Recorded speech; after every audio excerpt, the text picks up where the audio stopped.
Okay, so this is 7.3. This is the third page, I believe.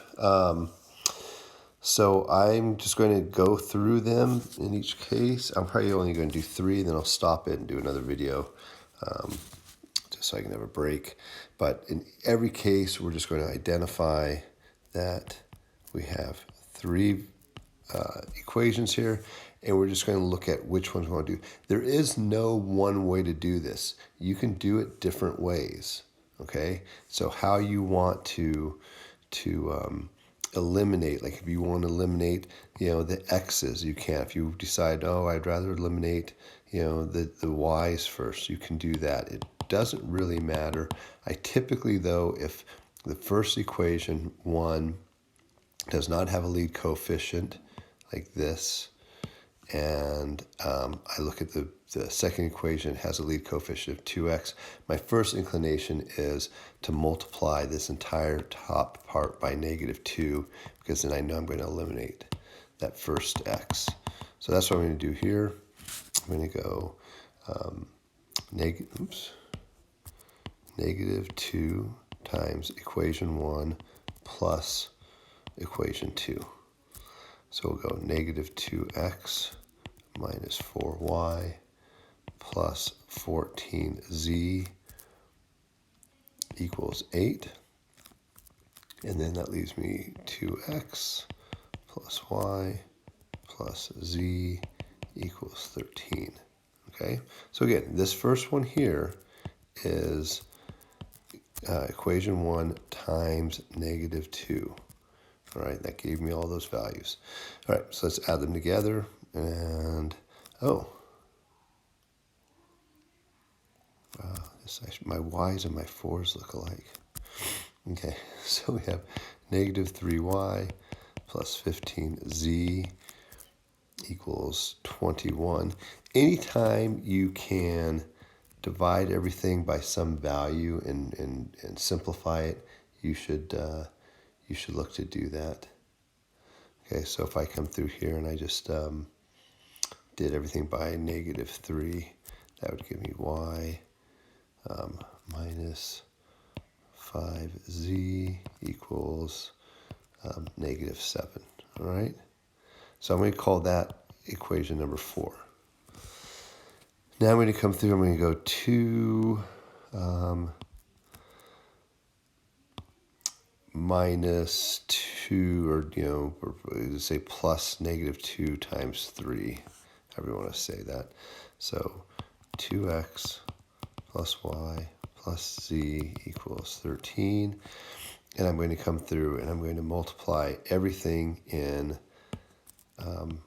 here. I'm going to multiply it by -2 like I did before.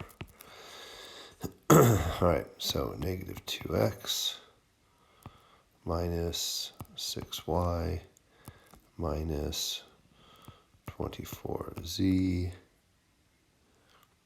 equals 22. I don't know why I went to red. Get back to black. Okay, so we have 2x minus 2x. We got rid of that. That's what our job was. And now we have -5y. And then we have -25z. Wait, is that right? Yeah, this is supposed to be a plus, because we did -2 times negative. That's a plus right there. Okay, so that's plus 25 equals 35. And once again, if we can simplify it, in this case, dividing it by 5. Should I divide it by -5? I don't think it matters. Let me think. Now let's just leave it like that. So we do that and we get -y, you'll see why here in a minute, plus 5z equals 7. And this is equation 5. So now look what happens when we decide the next step, which is to combine 5 and 7, or 4 and 5. Go to combine that, and we have y minus 5z equals negative 7. And we have negative y plus 5z equals 7. So if we do 4 plus 5, when we do that, we get 0 equals 0. And if we have that situation where 0 equals 0, when we go to add those two equations together, and that's when we have an infinite number of solutions. Because really, these two equations are equivalent, right? So we would write infinite many solutions. Okay, we can come back over here. Gonna go quickly. 1, 2, 3. So I'm going to go 1 minus 3 times 2, or plus negative 3 times 2, however you want to look at it. So 3x minus 2y plus 4z equals 1. And I'm going to come in here, negative 3x minus 3y plus 6z equals negative 9. Negative 5y plus 10z equals negative 8. All right, now we'll just change it up and we'll make it, we'll go 2 times equation 2 minus 3. So again, we just have to, if we pick, okay, we're going to do these two first, and then we have to do these two next, okay? Don't do the same ones each time. Okay, so this would be 6x minus 4y plus 8z equals 2.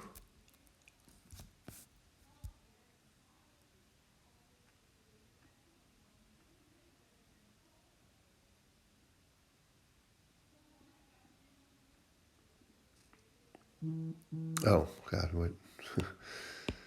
Oh, I was doing equation 1. You'd be doing equation 2 and 3. Okay, so 2x plus 2y minus 4z equals 6. 2x minus 3y plus 6z equals 8. Add these together, and minus. So we're subtracting everything here. Right, so that's 0. This gives me 5y. This gives me negative 10z. And this gives me negative 2. Because I'm subtracting everything on the bottom. That's, oh, I didn't, yeah, no, don't want to. So let's bring, this is, we'll call this one 4, and this one 5.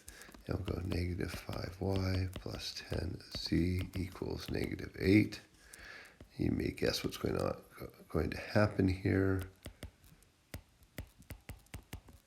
Well, when we add these together, we get 0 equals negative 10. And again, when we have a situation like that, 0 does not equal negative 10, so therefore there are no solutions. That'd be our answer. Let's see, is this next one a quickie?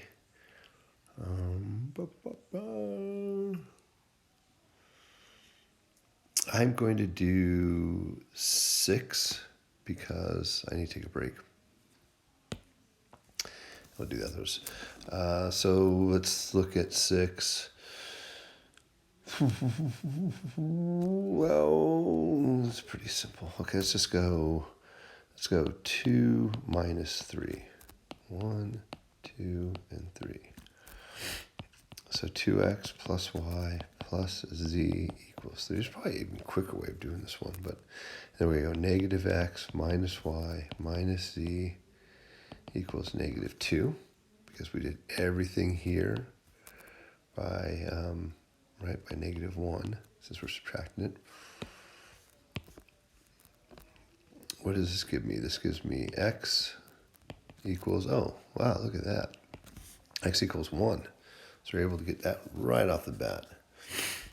Okay, so now let's go with 1 plus 2. X minus y. Since I have x now, I can get rid of a different variable. X minus y plus 2z, and then 2x plus y. I'm getting rid of y. I already have x. Plus z equals 3. Add these together, and I get 3x plus 3z equals 9. Come in here and divide everything by 3. So I get x plus z equals 3.